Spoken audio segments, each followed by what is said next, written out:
বন্ধুরা, আমি সুতপা চলে এসেছি আমার ছোট্ট একটা ভিডিও নিয়ে। তো আজকে আমি বানাবো কার্ড রাইস। তো সাথে আমি রেখেছি কার্ড একটা বাটিতে, এর সাথে মেশাবো রাইস। তো আমি রাইস দিয়েছি আর একটু দই দিয়েছি, এরপরে এগুলো আমি মেশাবো একটা চামচ দিয়ে। তো আমি দইয়ের সাথে মিশিয়েছি রাইসটাকে, এরপরে একটু নুন দিয়েছি এবং ভালো করে মেশাবো আমি। এরপরে ফোড়ন দেবো আমি।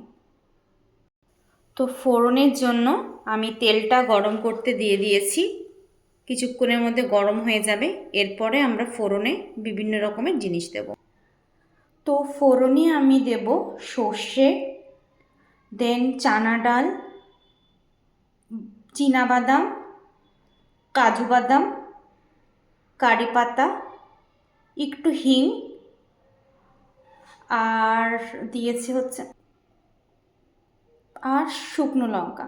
এগুলো দিয়ে ফোড়নটা আমি দেব। ফোড়ন আমি দিয়ে দিয়েছি, এরপরে আমি নাড়াবো কিছুক্ষণের জন্য। দেখো ইনগ্রিডিয়েন্টসগুলো একদম ভাজা ভাজা হয়ে গেছে। এরপরে আমি যেই দই আর রাইস মিশিয়ে রেখেছিলাম ওর ভেতরে দিয়ে দেবো, সাথে দেব বেদানা। দেখো একদম গরম গরম মশলাগুলো দিয়ে দিয়েছি, এরপরে আমি ভালো করে মেশাবো।